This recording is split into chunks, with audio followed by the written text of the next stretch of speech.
Bom dia, Manuelina.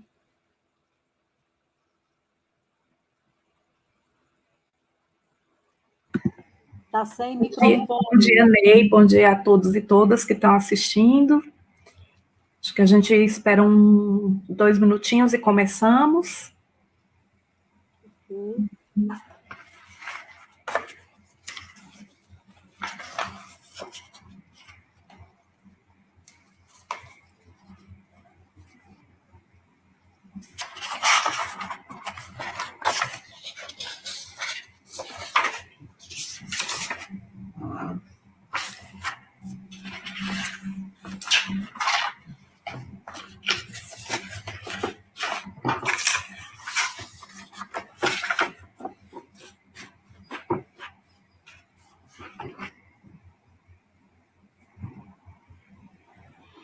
Bom, acho que vamos começando, agradecendo a todos e todas que tiveram interesse em vir assistir ao seminário do projeto Presença Carajá. Estamos muito felizes pelas inscrições, 143 inscritos e inscritas, entre eles 12 indígenas Carajá. Então, a gente está muito contente de poder dar as boas-vindas a vocês nesse evento e compartilhar alguns resultados da primeira etapa do nosso projeto, algumas perspectivas para uma nova etapa que se seguirá. E, então, meus agradecimentos aos inscritos e inscritas, e também já começando a agradecer a toda a equipe do Projeto Presença Carajá. É uma equipe que pela qual passou muita gente, né, nesses 4 anos. O projeto foi cadastrado em 2017, então, de 2017 a 2020 é o período que eu estou denominando etapa 1, e nesse momento nós temos 19 integrantes, mas já houve bastante trânsito ao longo desse tempo, e antes de mais nada, meu agradecimento a todas as pessoas que participaram voluntariamente. Nosso projeto é um projeto sem financiamento, e especialmente a quem participou da organização agora do primeiro seminário. Então, a minha querida Ney, vice-coordenadora do projeto, a Andréa Vial, a Bárbara Freire, a Luciana de Castro Mendonça, o Gabriel Figueiredo Costa, o Renato Lacerda também, que nos brindou com o design do caderno de resumos, que será divulgado logo em seguida ao evento, e os inscritos e inscritas já receberam uma versão prévia. Então, queria agradecer a todas as pessoas que colaboraram para que esse seminário acontecesse. Estou um pouquinho nervosa, porque é a primeira vez que a gente organiza um evento totalmente digital, então, realmente, já peço compreensão se alguma coisa não correr 100% perfeita. Os meninos foram maravilhosos aí na organização dessa parte toda técnica, mas, de minha parte, é um universo bastante novo, desconhecido, e então também é um aprendizado incrível, e a quem eu agradeço, o pessoal mais jovem aí do projeto, que deu um apoio nessa parte das mídias digitais, né? Então, eu vou passar uma apresentação em que eu vou contextualizar um pouco o projeto, para quem não conhece. Óbvio que, para algumas pessoas que se inscreveram são pesquisadores e pesquisadoras da área, com quem a gente também está muito contente de dialogar, mas não será novidade, mas a gente imagina que o público é muito heterogêneo e que é importante começar fazendo um pouco dessa contextualização. Então, deixa eu compartilhar aqui.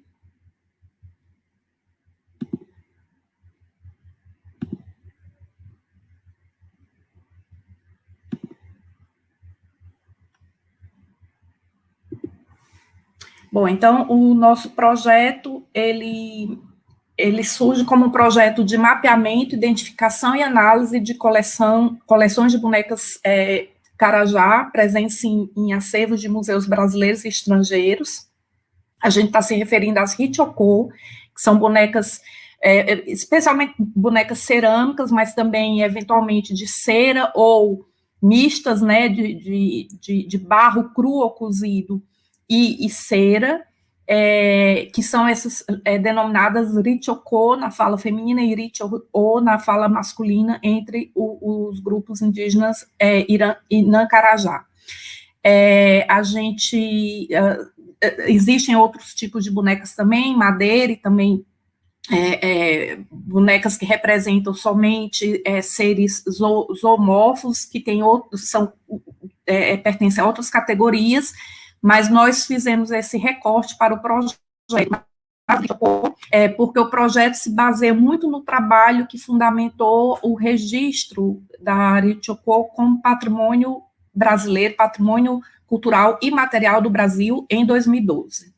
Então, o IPHAN, a partir de um trabalho de pesquisa, de um dossiê, no qual trabalharam muitos agentes ligados à Universidade Federal de Goiás e ao Museu Antropológico da UFG, aprovou a inscrição das bonecas em 2012 em 2 livros do patrimônio, do registro do patrimônio material, que são os livros dos saberes e práticas associados aos modos de fazer bonecas Carajá. Esse é um registro, e o outro registro no livro das expressões, as Richoku como expressão artística e cosmológica do povo Carajá. Esse trabalho, então, que fundamentou o dossiê foi realizado majoritariamente nas aldeias Buridini e Guideburé, em Aruanã, Goiás, e em Santa Isabel do Morro e aldeias adjacentes na Ilha do Bananal, que fica no estado do Tocantins. Então, vou contextualizar aqui um pouquinho com o mapa, para quem não conhece. Momento que o PowerPoint agora ficou um pouco lento. Desculpa. Antes disso, então, eu queria mencionar os integrantes da pesquisa, porque, como falei, desde 2017 passaram muitas pessoas pelo projeto, algumas que não se encontram mais, e eu acho importante fazer esse agradecimento nominal. Então, eu sou Manuelina Duarte, a coordenadora do projeto, a professora Ney Clara, que está aqui ao lado, ao menos virtualmente, né, a vice-coordenadora do projeto na etapa 1, o Rafael Santana Gonçalves de Andrade, doutorando do Museu Nacional, está no nosso projeto também desde o início, e ele é o vice-coordenador para a etapa 2 do projeto, que será cadastrada para 2021 a 2024, a Andréa Dias Vial, doutora em História pela USP, a doutora Emma Cláudia Pires, da Universidade de Évora e do IHC de Portugal, e a professora Rita Moraes de Andrade, da Faculdade de Artes Visuais da UFG, estão também desde o início do projeto. A Amanda Carlotti dos Santos, Milena de Souza e Rejane de Lima Cordeiro são discentes de museologia que participaram em diferentes momentos do projeto. Vinícius Santos da Silva, discente de museologia da UFMG, participou um período no início do projeto, quando estava fazendo um estágio, um intercâmbio na Universidade de Évora, coordenado pela professora Emma Pires. A Indianele Marçal Garcia de Calaça é doutoranda da Faculdade de Artes Visuais da UFG, também está com a gente desde o início, assim como a Bárbara Freire Rocha, mestre em Artes, Patrimônio e Museologia pela UFPI. A Luciana Conrado Martins é doutora pela Educação, doutora em Educação pela USP, e está no PPK, como a gente chama o projeto, desde 2019. Henrique Gonçalves Entratrice, desde 2018, ele é doutorando na FCHS, da Universidade Nova de Lisboa.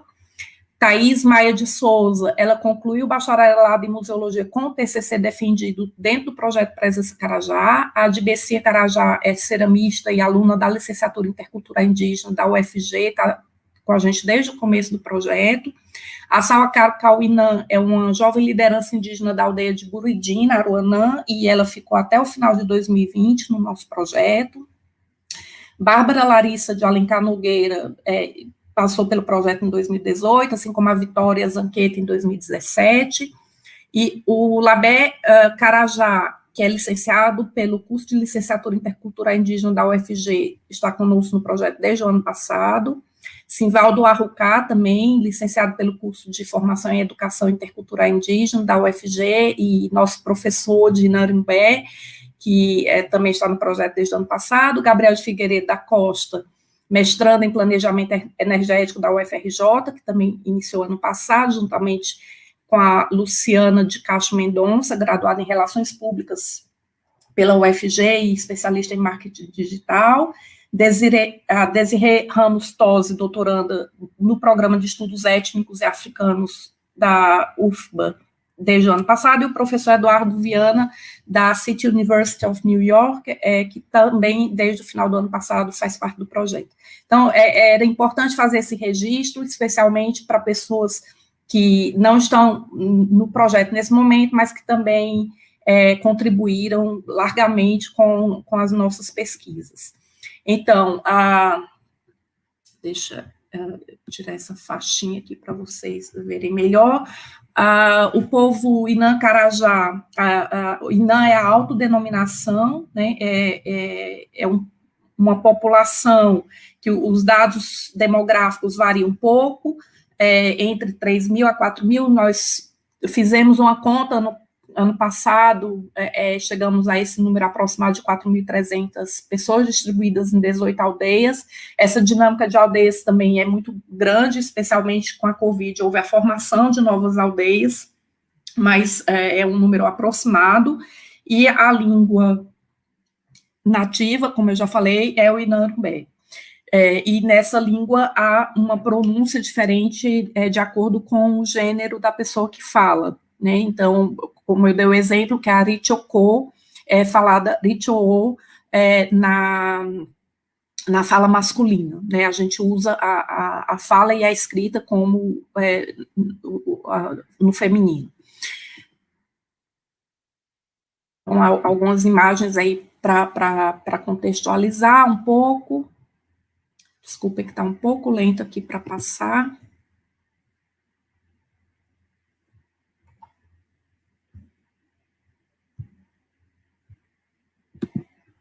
Bom, então, só para localizar um pouco geograficamente, né, essa população, ela se distribui ao longo do rio Araguaia, também existem indígenas urbanos, mas a gente está falando aqui, especialmente, então, dessas 18 aldeias, que ficam ao longo do rio Araguaia, em 4 estados brasileiros, Goiás, Mato Grosso, Tocantins e Pará.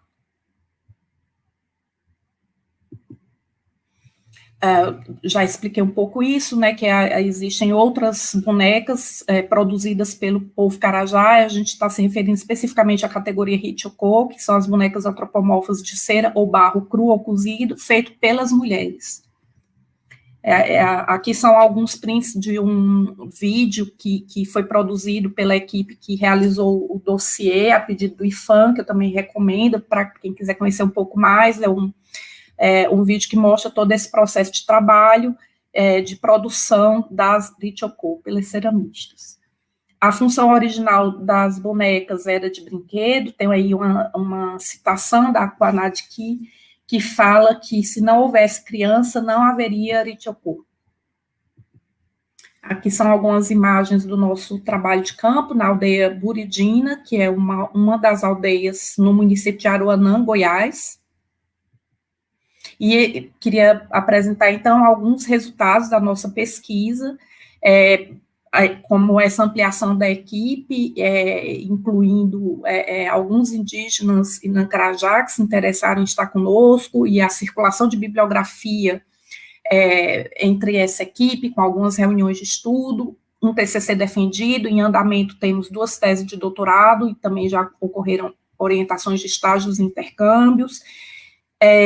Nesse objetivo inicial de mapeamento de onde as bonecas estão espalhadas pelo mundo, nós chegamos já a 77 instituições em 16 países.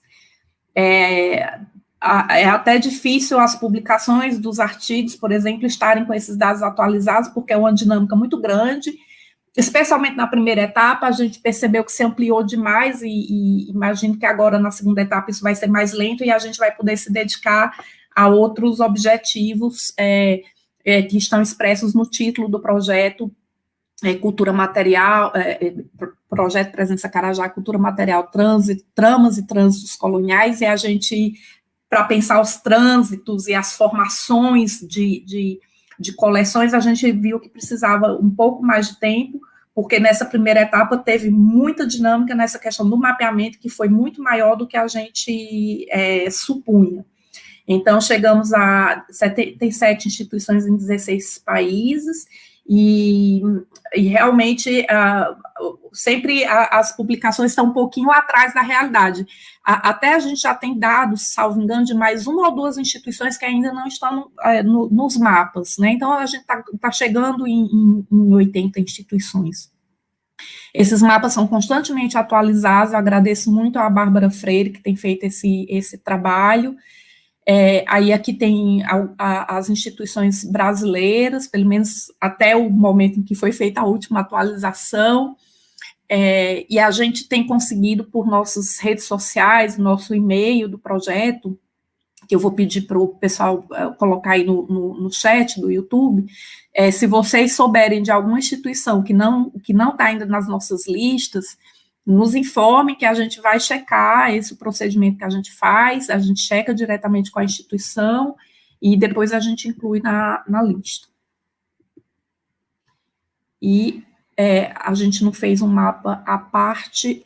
Aqui o último pontinho é a Rússia, né, porque em São Petersburgo, na Rússia, também foi localizado, mas ainda teria também um pontinho no Japão, que também tem uma instituição com Richoku. Acho que também os mapas, eles acabam expressando também essa questão dos trânsitos coloniais. Não é à toa, né, que é Europa e América do Norte onde a gente encontra essa localização das bonecas, e até o momento a gente não tem informações, por exemplo, de museus na América Latina que possuam as bonecas. Estamos aguardando também informações, mas nos parece que não haveria, ou pelo menos não nessa proporção.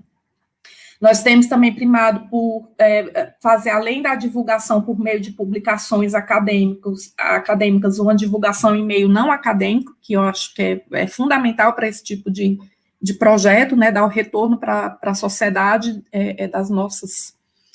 dos resultados. Então, por exemplo, a TV UFG é uma grande parceira, e hoje à tarde vai estar passando uma pequena entrevista sobre o nosso seminário do Projeto Mundo, no programa Mundo UFG, e também as redes sociais, Facebook, Instagram, e estamos com o nosso website em construção.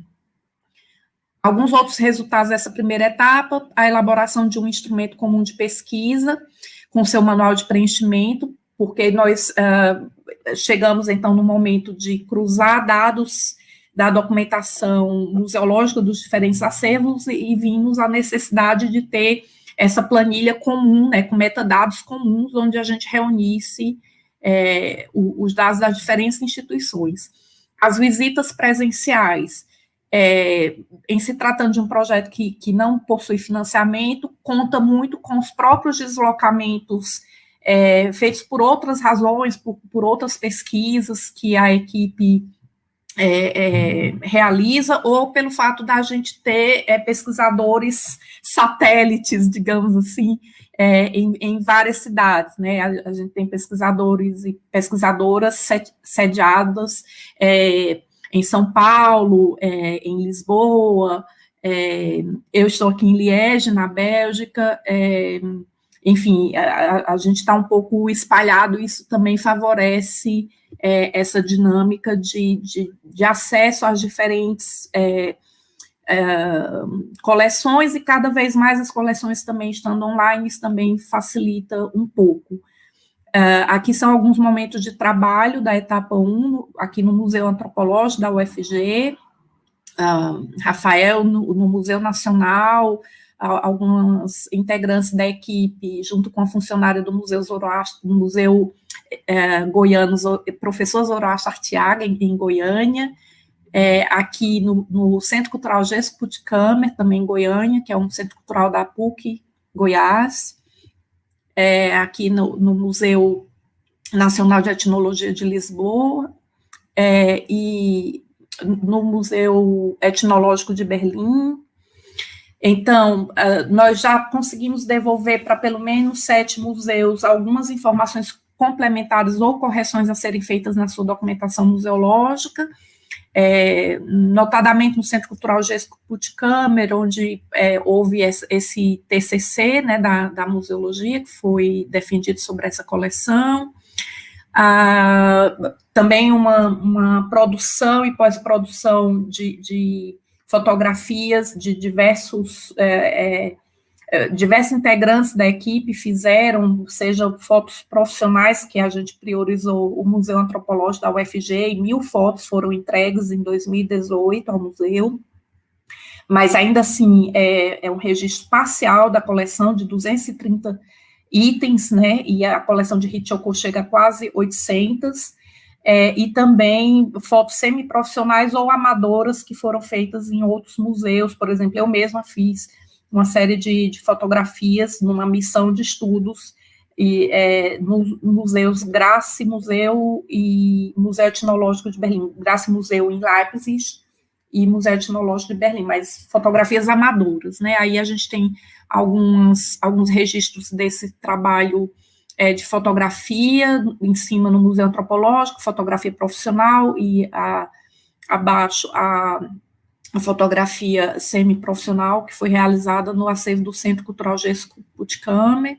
algumas reuniões, né, a gente também tem bastante registro, um pouco desses bastidores da pesquisa, com mais de 700 fotografias que estão também em fase de identificação e organização, de reuniões de equipe, de visitas de campo. Aí, por exemplo, momentos importantes, como uma entrevista informal, uma conversa, na verdade, com a professora Edna Taveira, em Goiânia. Também houve conversa informal com um pesquisador de Portugal, Vitor Bandeira, algumas fotos de momentos de reunião com os museus, nesse momento de entrega, por exemplo, de alguma documentação produzida pelo projeto, pesquisa de campo realizada em Aruana, Goiás, a visita da Adbecia, que é integrante do nosso projeto, às reservas técnicas do Museu Antropológico, foi a primeira visita dela, e também esse contato com a documentação de acervo de outros museus, né, que ela está vendo a base de dados do Museu Etnológico, do Museu de Etnologia de Lisboa na tela, e com a impressão aí das fotos das Hitchcock do Museu Quai Branly, em Paris. Outros resultados, né, a apresentação de comunicações, palestras, artigos. Eu vou pedir para a equipe compartilhar com vocês os links desses artigos que foram publicados, tem mais uma dúzia, mais ou menos, no prelo e em preparação. A maior parte foi publicado digitalmente, então eles já estão disponíveis. O artigo Museus e Patrimônio Cultural e Material saiu num livro sobre a tutela jurídica do patrimônio cultural e material, organizado pelo Mário Pragmassi e pela Inês, a desembargadora Inês Soares, e esse artigo, embora saiu só no livro impresso, ele está anexo ao nosso relatório, que a gente entrega a partir de hoje às instituições que encamparam o projeto institucionalmente, e aí também eu pedi autorização, então, para divulgar o link do relatório ao final com os participantes, e esse artigo estará lá entre os anexos também. Também, finalmente, além do que a gente tinha planejado, acho que isso acaba sendo um ponto, digamos assim, um atenuante da gente não ter o financiamento, é que o projeto acaba tendo uma flexibilidade que nos permitiu incorporar atividades que não tinham sido planejadas, né? Então, a gente responde também a demandas, como o Museu Antropológico, que solicitou e também nos deu a oportunidade, ao mesmo tempo, né, de pensar 2 painéis para a exposição de 50 anos do museu, que falam sobre o projeto, esses painéis.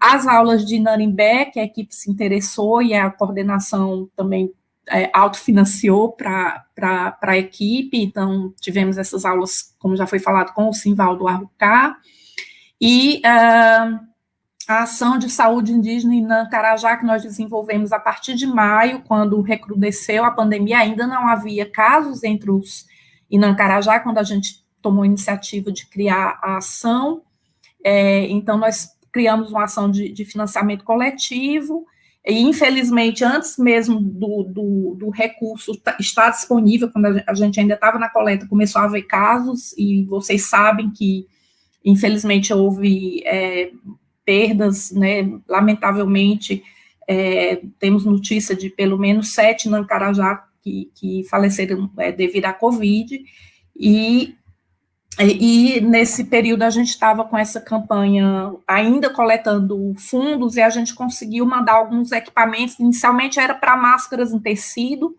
mas a gente acabou também em contato, né, em diálogo com a demanda direta dos indígenas, transformando em alguns outros objetivos, equipamentos ligados à saúde, para equipar os agentes de saúde, porque a pandemia já foi chegando com força, né, e eles estavam precisando de outras coisas, como termômetros digitais, e oxímetros e tal. E acho que um excelente resultado é a realização desse seminário, que marca um pouco a passagem entre a primeira e a segunda etapas, e como nós falamos, 143 inscritos e inscritas, 31 pessoas se inscreveram para o workshop que a gente realizou ontem, que foi uma atividade mais interna de troca com um outro projeto realizado na UFG, que é o projeto Tesauros, coordenado pelo professor Manuel Ferreira Lima Filho, e a gente conclui essa primeira etapa também com a entrega hoje do relatório desses 4 anos ao Museu Antropológico e à Faculdade de Ciências Sociais, que são as instituições que acolheram o projeto nesse primeiro momento, e a gente também vai pedir aí para colocar, então, no chat o link para o relatório e para esse material de divulgação, que é um material um pouco mais compacto, em português e em inglês, que esse material de divulgação ele tem um objetivo específico também, que é sensibilizar as instituições museológicas para compartilharem as informações e imagens dos seus acervos com a nossa nosso futuro website na plataforma Tainacan, né? A gente entende esse website com inúmeros potenciais, entre eles uma devolução da informação à sociedade e ao grupo em Nancarajá especialmente, e também uma possibilidade de criação de redes, de colocar em contato instituições de diferentes lugares que tenham interesse em fazer algum tipo de exposição ou projeto conjunto, enfim, entre vários outros potenciais estão lá expressos nesse material, e a gente sabe que essa entrada dos acervos museológicos no mundo digital ainda enfrenta uma série de dúvidas, né, em relação à questão toda de direitos. No exterior está muito mais avançado e é muito mais rápido. Eu tive um retorno muito positivo de um dos museus que eu estou pesquisando, que em 1 hora e 10 minutos que eu mandei o e-mail pedindo autorização para usar as fotos, eles autorizaram, por e-mail mesmo, e assim, é uma mentalidade nesse caso, inclusive, mencionando que seria uma forma de restituição imaterial, digamos, dessas coleções, ou pelo menos uma restituição do patrimônio imaterial associado às coleções. E eu acho que é uma coisa que a gente, nessa segunda etapa, vai trabalhar para que justamente a gente tenha o máximo de informações possíveis para poder cruzar, para poder dar esses retornos, e com certeza isso provocará novos projetos, talvez tirar algumas peças que estão em reservas técnicas, dessas reservas para pesquisas, para exposições, para projetos educativos. Então, é isso que a gente gostaria de fomentar. E eu vou, então, passar a professora Ney Clara, que é vice-coordenadora do projeto, para ela também finalizar esse primeiro momento do nosso seminário, de dar fazer uma espécie de balanço dessa primeira etapa do projeto. Muito obrigada.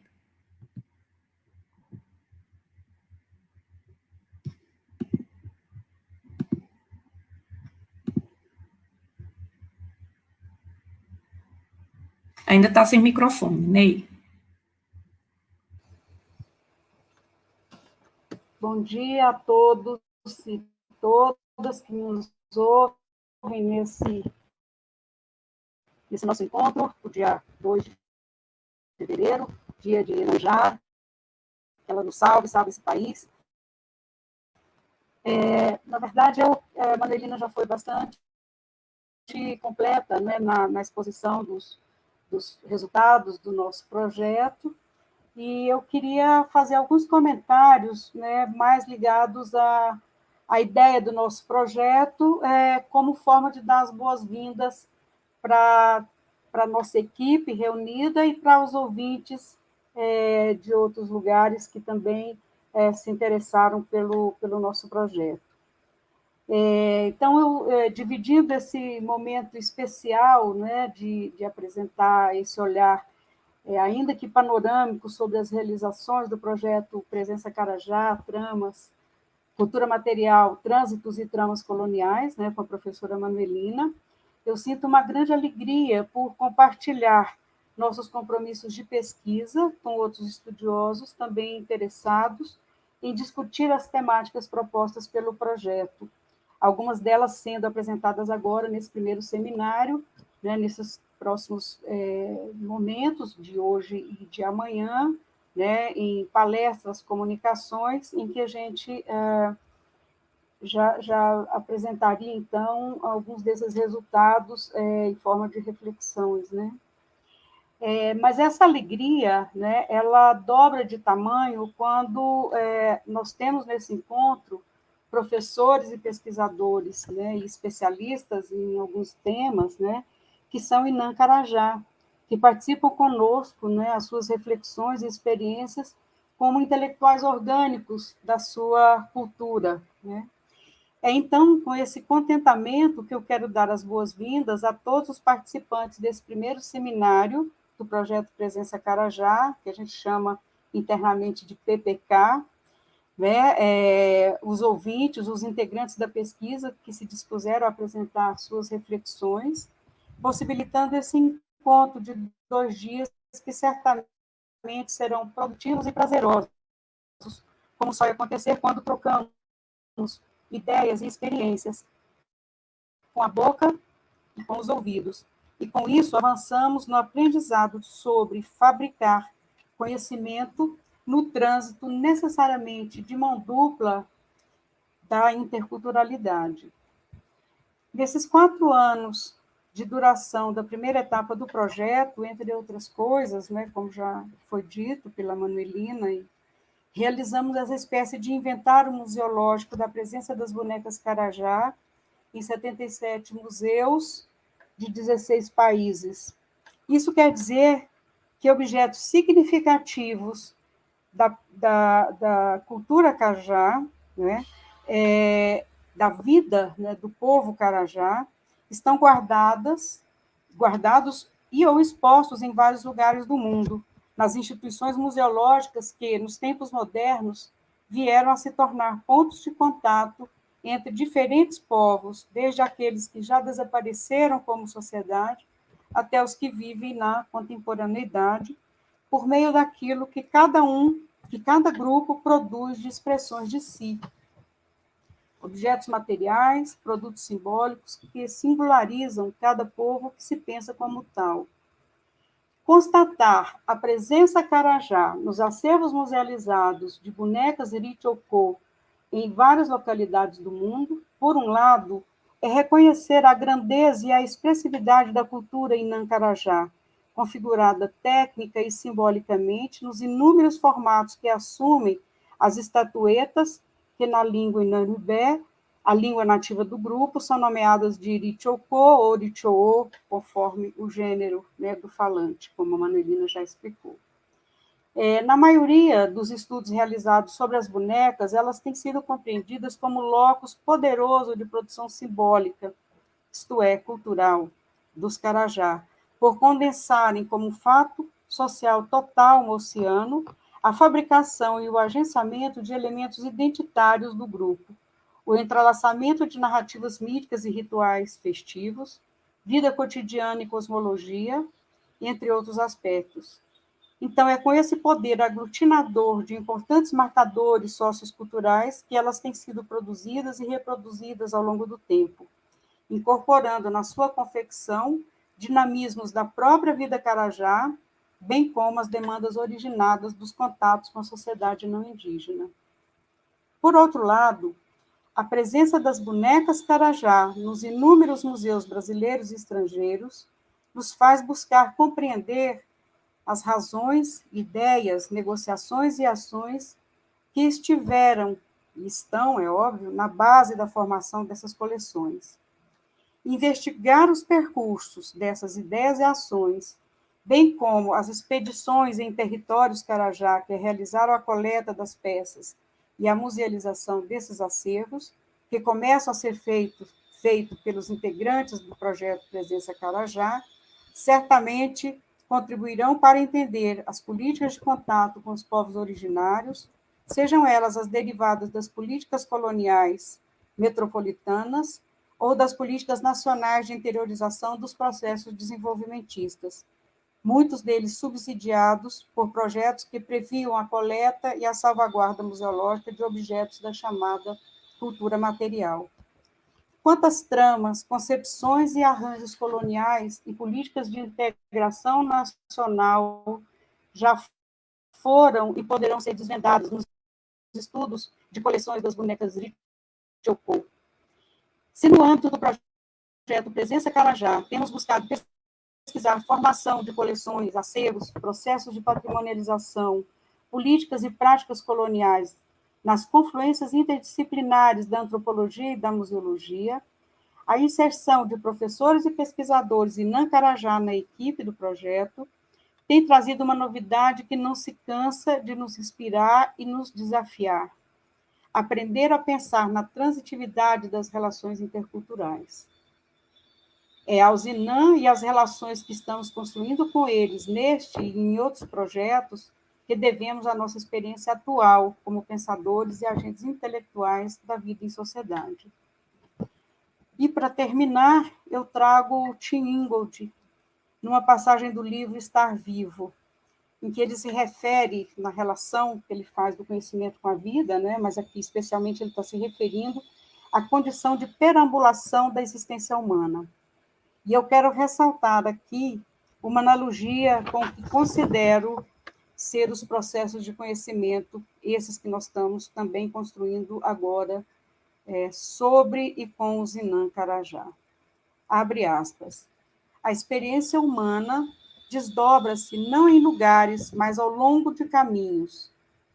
Cada habitante deixa uma trilha. Onde habitantes se encontram, trilhas são entrelaçadas, conforme a vida de cada um vincula-se à do outro. Cada entrelaçamento é um nó. E quanto mais essas linhas vitais são entrelaçadas, maior é a densidade do nó. Que o primeiro seminário do projeto Presença Carajá seja denso na produção e troca de conhecimentos e também da amizade. Então, com essas palavras, eu quero torná-las, né, boas-vindas para todos os participantes, e também fazendo um agradecimento especial às pessoas que colaboraram na organização desse seminário, tanto na parte técnica, mas quando a gente fala da equipe técnica, é uma equipe que também está integrada nos processos de discussão do projeto que a gente tem realizado ao longo desses últimos tempos. Muito obrigada, e a gente prossegue, então, abrindo para o debate. Enfim, vamos ver as perguntas, se houver. Obrigada.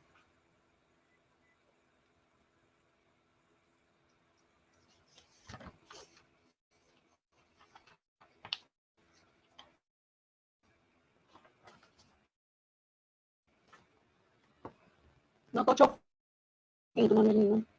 Não te escuto, Manuelina. Eu não te escuto, mas eu estou vendo a pergunta e eu vou, então, fazer a pergunta. E eu acho que a Manuelina, que esteve nesse museu, poderia responder. Estão me ouvindo?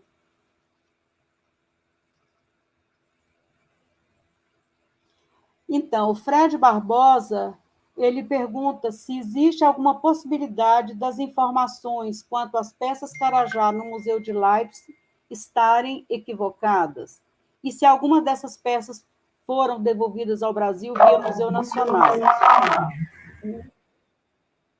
Eu acho que, como Manuelina teve por lá, talvez ela pudesse, então, responder, por favor. Fred, eu nem sei se eu sei exatamente quais são as informações que estariam equivocadas. Está dando um eco? Se você puder desligar seu microfone, acho que talvez melhore, né? Já desliguei. Quanto à quantidade, pode ser talvez que Fred tenha procurado peças Carajá de uma maneira mais ampla e eu fazendo recorte pela rede e números não batam. Em princípio, e acho que então você deve estar perguntando se você já deve ter ido no nosso relatório rapidinho, mas em princípio me parece correto. Inclusive eles tinham registrado peças que estariam perdidas, que foram localizadas na minha missão lá em 2018. Eu vou detalhar um pouco mais sobre esse museu na minha comunicação amanhã de manhã, convido vocês. Mas em princípio, acho que está correto. Agora, nós sempre falando, né, documentação museológica é sempre uma mudança, sempre é possível encontrar uma coisa que estava no outro local do museu, que não estava reunido fisicamente, ou que às vezes está presente fisicamente, mas não está na documentação. O Museu de Leipzig ainda não tem essa coleção online, mas eu vou explicar melhor amanhã também. Essas peças não foram devolvidas via Museu Nacional. Essas peças estão lá no Museu de Leipzig, algumas em exposição e algumas na reserva técnica. Não sei se respondi a questão, mas podemos continuar conversando depois também, Fred.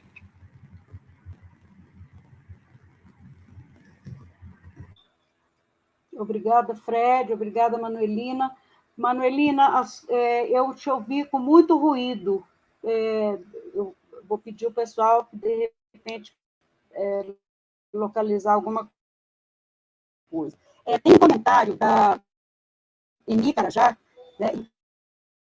Ela diz o seguinte: bom dia, sou Eni Carajá, filho do povo Carajá, e estou no seminário como ouvinte. Resido em Belo Horizonte e coordeno a comunidade indígena Carajá em Minas, que é graduada em antropologia, e ela ele é graduado em antropologia pela UFMG.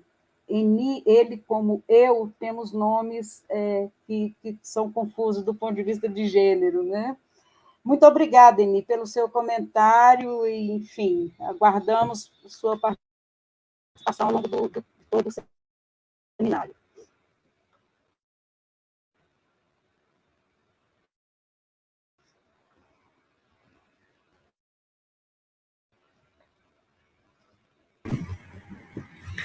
Bom, peço desculpas pelo meu som, espero que tenha melhorado um pouquinho. A gente está à disposição para outras perguntas, ainda está ruim.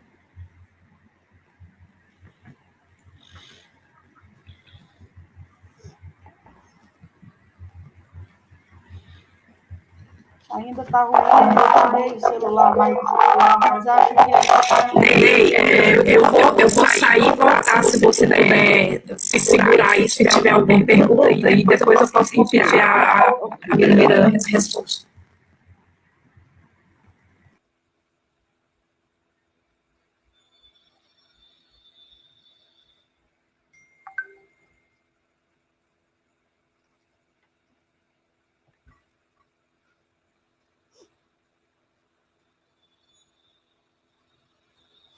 Eu penso que seria interessante, que a Manuelina estava dizendo que hoje amanhã à tarde ela complementaria na fala dela, né? Realmente, assim, amanhã ela ela vai falar um pouco da experiência dela com a coleção de Leipzig, né?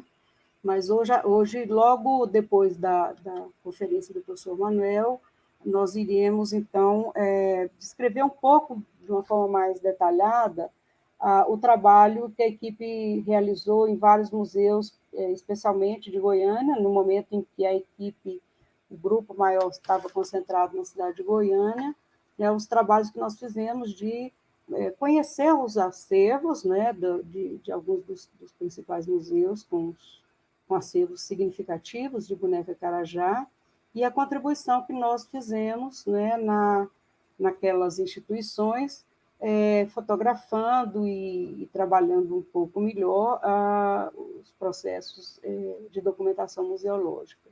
Claro, são trabalhos incompletos, né, que dependiam muito das nossas relações com os técnicos, né, especializados na área de documentação, né, dentro dos museus, e, portanto, são trabalhos que são incompletos e que a gente não fechamos ainda, digamos, essas relações com esses museus, nessa contribuição que o projeto vem realizando, mas isso vai depender também da configuração, né, da equipe nesse segundo momento, das pessoas que vão estar nas cidades e com disponibilidade, como o projeto não é financiado, com disponibilidade de tempo para dar continuidade nesse trabalho de troca, né, das experiências que a equipe está adquirindo, de conhecimento maior dessas coleções e podendo, então, contribuir individualmente com cada instituição em que a gente cria essa parceria momentânea. Não é isso? Manuelina, será que já está melhor a sua entrada, sem o ruído? Eu não consegui ouvir o que você disse, mas você vai ter a oportunidade de retomar esse tema na sua fala, né? Espero que tenha melhorado. Bom. A gente ainda tem mais alguns minutinhos para perguntas, se alguém quiser colocar alguma coisa. Ai, que bom, melhorou. Então, o Gabriel, que integra a nossa equipe, né, ele gostaria de saber se em outros países as bonecas Ilichopô fazem parte de exposições permanentes e se estão à vista do público, né, mencionando que os autores são o povo Carajá. Eu acho que, né, Manuelina também, como coordenadora e que tem, né, feito essas incursões em vários museus, né, internacionais, podia retomar com a... Obrigada, Ney. Então, é muito variado, mas tem muita coisa em reserva técnica, Gabriel. Obrigada pela pergunta, né, porque permite desenvolver uma coisa importante, né, que é essa coisa do acesso, mesmo de quem vai aos museus, às vezes não ter acesso às peças. Tem uma média mundial, assim, de que 98% mais ou menos das peças dos museus ficam em reserva técnica. Isso varia, obviamente, de museu para museu, mas isso é um número estatístico, digamos. E a gente na museologia fala mais de exposições de longa duração, e você usou a expressão que ainda é mais comum na Europa, que é a exposição permanente, que mostra um pouco também como ainda é muito arraigado aqui a pouca dinâmica dos museus, né? Alguns casos, para mim, são muito emblemáticos e um pouco chocantes. Eu vou me referir amanhã ao Museu Etnológico de Berlim, que tem uma das coleções mais antigas que nunca nenhuma peça foi exposta. Mas tem casos que elas estão em exposição. No Museu de Leipzig tem algumas peças em exposição, mas um pouco nessa proporção, assim, de ter muito mais na reserva do que na exposição. No Museu de Etnologia de Lisboa, é uma opção diferente, que é a reserva técnica visitável. Então, é possível visitar, acho que a professora Emma ou o Henrique poderão falar talvez um pouco melhor, mas quando for a apresentação deles, mas no caso, eles têm a exposição de longa duração, que eu, salvo engano, não tem uma Hitchcock nessa exposição de longa duração, e a reserva técnica tem uma área que eles chamam Galerias da Amazônia, que são peças brasileiras que ficam preparadas para visitação, mas não exatamente como na exposição, com um discurso expográfico, assim, as peças estão, é uma coisa intermediária entre reserva técnica e exposição, e a dúvida que agora não me ocorre é se elas são visitáveis só sob agendamento ou se é uma coisa mais regular. Isso eu não me recordo bem, mas certamente está no site do museu de uma maneira mais explícita. Mas, de fato, há muitas instituições em que essas peças não estão em exposição. Algumas notícias que nós recebemos, por exemplo, desse Museu de São Petersburgo, uma pessoa visitando o museu desenhou para a gente, falou que como ele estava visitando a exposição e não podia fotografar, ele fez o desenho, croquis, e mandou para a gente, o que foi suficiente para confirmar que realmente se tratam de Hitchcocks. Mas, então, significa que essas peças lá estão em exposição, mas às vezes tem muito mais fora da exposição, né? Espero ter respondido. Obrigada, Manolina. Vamos ver se tem mais alguma questão ainda. Sim, Janaína. Não, Jailma Medeiros está querendo saber um pouco mais sobre a produção de tesauros. Será para a coleção indígena geral e se será uma atualização do já existente? Então, Jailma, a gente, daqui a pouquinho, a gente vai ter a palestra do professor Manuel e, em seguida, a gente pode abrir para debate. E aí eu prefiro deixar a sua questão para que ele possa responder, porque ele é o coordenador do projeto Tesauros, né? Ele pode ser mais preciso para responder, ok? Então, a gente se aguarda logo depois da palestra, da conferência de abertura, que o professor Manuel vai fazer logo em seguida, a gente abre a sua pergunta. Assim, o Henrique, acho que ainda a gente tem um tempinho ainda, o Henrique Tratice, está colocando um comentário que é o seguinte: exatamente, Manuelina, as Hitchcocks do Museu Nacional de Etnologia de Portugal não estão na exposição permanente. É necessário agendamento para visitar as galerias da Amazônia. Ok, muito obrigada, Henrique, pela informação. Henrique também é parte da nossa equipe. Obrigada, Henrique, bom dia.